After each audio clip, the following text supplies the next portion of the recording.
Konspirasi demi konspirasi, penindasan demi penindasan, diskriminasi berkedok kemaslahatan. Organisasi kemanusiaan bercover Islam didiskriminasi dan dibubarkan, sementara ormas perusuh peliharaan dibiarkan hidup sebagai tandingan. Negara jangan omong kosong, justru negara pemicu api terhadap rakyat atas nama kebijakan. Mitos corona belum habis diperdebatkan, dana corona dikonsumsi sebagai proyek para kombatan. Rakyat dibuat bingung dengan simpang siur status merah, orange dan hijau yang mewarnai penanganan. Belakangan vaksin datang bagai juru selamat yang dipaksakan bagi seluruh rakyat. Fakta menunjukkan keanehan mental, bahkan kematian setelah divaksin namun ditutupi media keparat. Apa-apaan?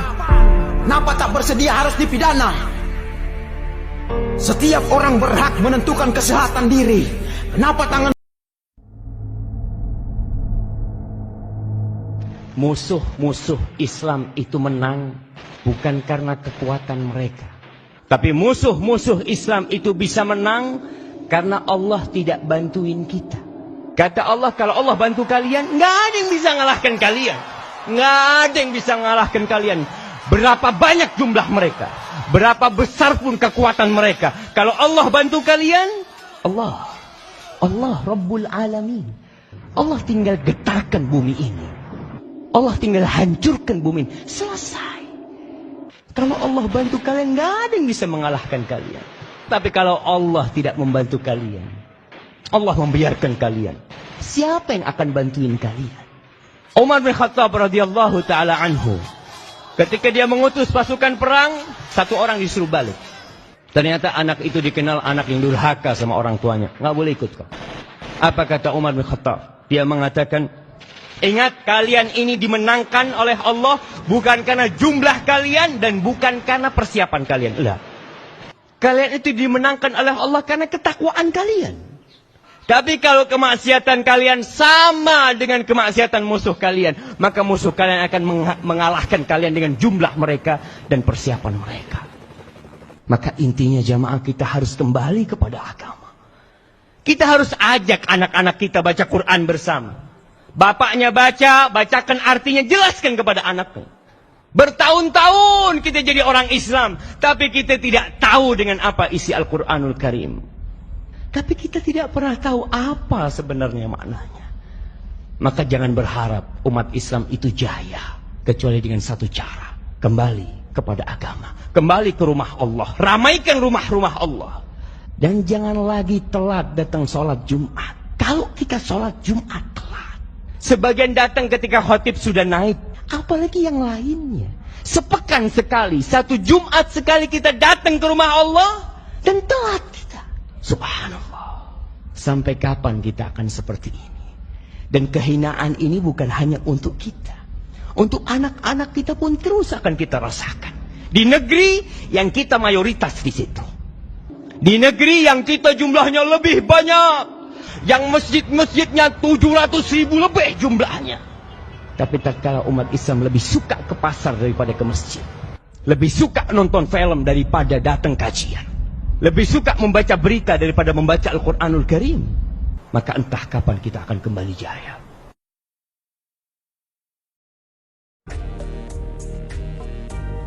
Dalam sebuah kesempatan, sutradara asal Amerika Serikat Oliver Stone pernah bertanya kepada Presiden Rusia, yakni Vladimir Putin, mengenai bagaimana cara Vladimir Putin mengatur penduduk Muslim di Rusia yang terus meningkat. Oliver bertanya, di Rusia banyak Muslim, bagaimana pemerintah mengawasi Muslim di Rusia? Putin lantas menjawab, mengapa Muslim harus diawasi? Rakyat Rusia banyak yang Muslim. Di Moskow saja ada 15% Muslim. Tidak pernah ada masalah, tegas Putin. Putin menambahkan bahwa kaum Muslim bukan sebagai masalah yang harus diawasi.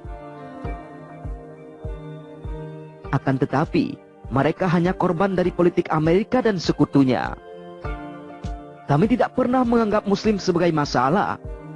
Itu hanya politik Amerika dan sekutunya. Terorisme misalnya. Kapan Islam mulai diidentikan dengan terorisme? Setelah Perang Dingin berakhir. Amerika butuh musuh baru agar industrinya berputar, kata Putin. Pasca Perang Dingin, lanjut Putin, Uni Soviet dibubarkan, Blok Timur dihapuskan, Amerika Serikat dan Rusia pun berdamai. Kita lucuti hampir 90% kekuatan nuklir.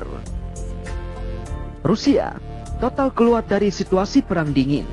Tapi Amerika Serikat, coba Anda lihat sendiri, sampai hari ini masih mempertahankan NATO, bahkan terus memperluasnya. Saya bertanya pada Anda, untuk apa NATO tetap dipertahankan bahkan diperluas? Bahkan Rusia tidak lagi musuh Amerika Serikat. Lalu siapa musuh NATO? Amerika Serikat selalu tidak konsisten dengan ucapannya. Berbuat sesuka hati, itulah bahaya adik kuasa tunggal di dunia, tegas Putin. Putin melanjutkan, saya tidak heran ketika Obama ingkar janji kepada Rusia dan dunia. Obama mengatakan akan menutup Guantanamo. Faktanya, Obama keluar dari Gedung Putih.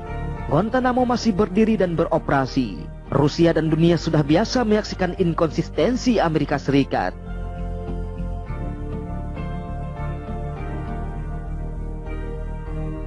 Islam dunia hari ini bernasib sama dengan Uni Soviet di masa Perang Dingin, jadi korban propaganda Amerika Serikat. Setelah meninggalkan Irak porak-poranda, Amerika Serikat menciptakan ISIS untuk memastikan konflik di Irak dan Timur Tengah terus bergolak.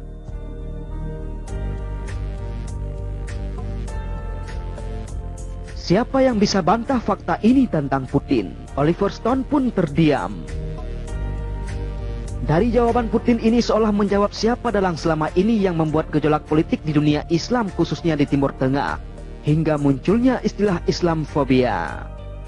Diyarbakır'da, Bağdat'ta, Kahire'de, İslamabad'da, Jakarta'da, Kuala Lumpur'da, Bakü'de, Saraybosna'da yaşayan Müslümanların her biri İsrail devletinin saldırılarına sessiz kalarak veya kayda değer tavır ortaya koymayarak dolaylı şekilde destek veren herkes orada yaşanan zulme ortaktır.